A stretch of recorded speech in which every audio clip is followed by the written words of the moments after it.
Voilà, correction de l'exercice 4. Donc une entreprise de pavage utilise des pavés stockés en palettes et du sable. X est la variable qui prend pour valeur le nombre de mètres cubes de sable. Donc X prend les valeurs 1 ou 2. Donc c'est cette variable-là.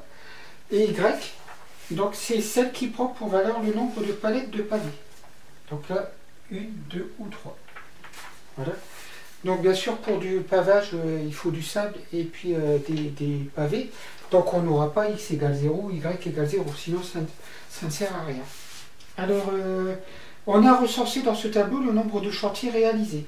Par exemple ici, 3 chantiers. Pour 3 chantiers, on a utilisé 2 palettes et 1 mètre cube de sable. Ici, 2 palettes et 2 mètres cubes de sable pour 12 chantiers. Alors, quel est le nombre de chantiers réalisés? Qu'est-ce qu'on fait? On additionne. On additionne 3 plus 1, 4, 5, 5, 7, 7, 19 et 25. Le total ici, je vais mettre 25. Donc, le nombre de chantiers réalisés est 25. Donc, réponse à la question, c'est vraiment un jeu d'enfant. Donc, première question. Donc, il y a 25 chantiers réalisés.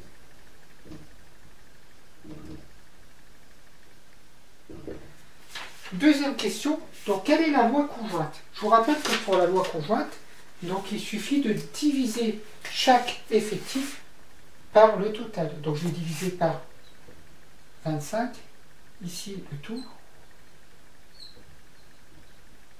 Voilà. Et 25. Donc ici, voilà la loi conjointe. La loi conjointe, c'est en fait ce tableau avec les effectifs qui sont divisés par l'effectif total. Voilà. Donc, déterminer les deux lois marginales. Donc, on va avoir une loi pour X et une loi pour Y. Donc, je vais prendre 2 couleurs. Alors, je vous rappelle que c'est facile d'additionner en ligne et en colonne. Ici, là, j'ai la variable Y. Donc, ici, je vais avoir la loi de Y. Et là, j'ai la variable X. Donc, je vais avoir la loi de X. En fait, je vais avoir... Ici, je vais avoir les probabilités pour la loi. Et là, les valeurs que prend la variable aléatoire.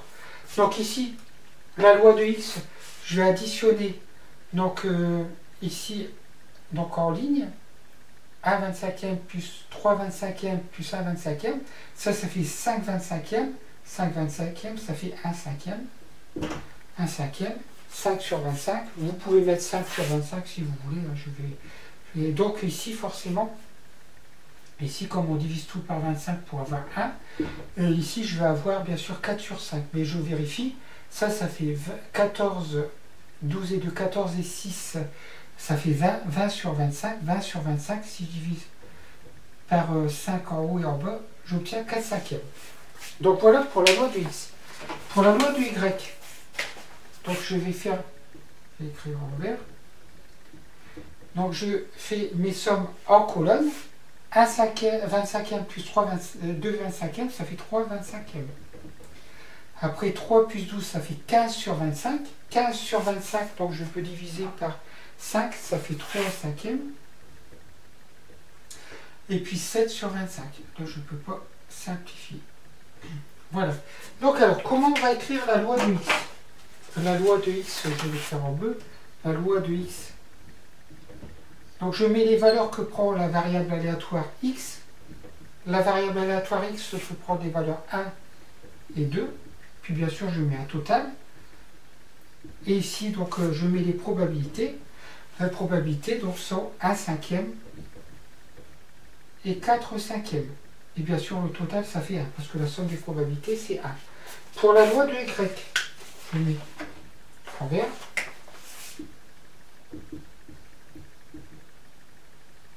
Voilà. Donc ici, les valeurs de Y vont être 1, 2 et 3. Ce sont les valeurs que peut prendre la variable Y. Et donc, ici, les probabilités, ce sont 3. Donc les probabilités, 3 sur 25. Donc 3 cinquièmes, 7 sur 25. Et puis le total, bien sûr, fait 1. Voilà, donc voilà les deux lois marginales. Donc c'est vraiment un exercice très très simple, hein, où il suffit de reporter les chiffres qu'on a additionnés en ligne et en colonne. Alors je laisse de la place, je vous rappelle, pour calculer l'espérance et la variance. Je laisse un petit peu de place dans le tableau. Donc justement, on va calculer E de x, et donc E de y, V de x, V de y.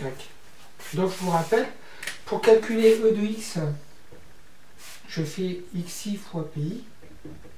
Donc là, c'est les valeurs xi que prend la variable x, et là, les valeurs yi que prend la variable y. Donc, alors, ici, donc je vais faire xi fois pi, une fois, donc 1 cinquième, ça fait 1 cinquième, 2 fois 4 cinquièmes, ça fait 8 cinquièmes. Et quand j'additionne, ça fait 8 plus 1, ça fait 9 cinquièmes, 9 cinquièmes. Donc, et ça fait 1,8. Donc on peut écrire aussi 1,8. Hein. Voilà, donc E de x, j'écris quand même la formule. Hein, E de x, c'est en fait, c'est la somme pour i allant de 1 à 2 de xi fois pi. Donc ça fait 1 fois 1 cinquième, plus 2 fois 4 cinquièmes. Et ça fait 9 cinquièmes. Voilà. Je vais faire la même chose pour E de y. Donc E de y. Donc ça fait 1 fois 3 sur 25, plus 2 fois 3 cinquièmes, plus 3 fois 7 sur 25. Donc ça fait 3 25e, plus 6 fois 5, 30, donc 33. 33 plus 21, 3 fois 7, 21. 33 plus 21, ça fait 54 sur 25. Voilà ce qui donne, je ne sais plus la valeur approchée, la valeur exacte. Donc ça fait E de Y, ça fait 1,92. Voilà. C'est bizarre que je trouve ça. J'ai trouvé 48 sur 25. J'ai dû faire une erreur. Donc 3 plus 6 fois 5, 30, 33. 33 plus 21. 33, ça fait 54. C'est bizarre. À vérifier ce chiffre-là, on va voir. Je vais voir à la calculatrice tout à l'heure.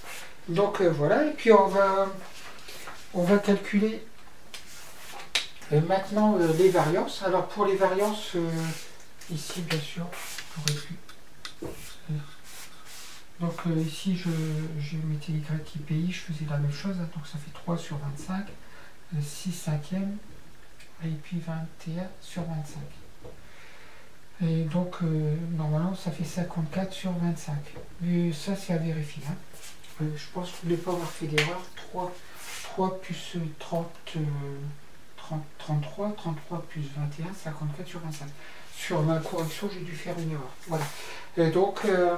et je vais calculer maintenant la variance. Je rappelle, la variance, c'est la somme des xi au carré fois pi, pour i alors de 1 à 2, moins E de x au carré. Donc j'ai besoin d'avoir calculé en fait la E de x pour calculer la variance. Donc ici je vais marquer, je fais pareil, xi au carré fois pi.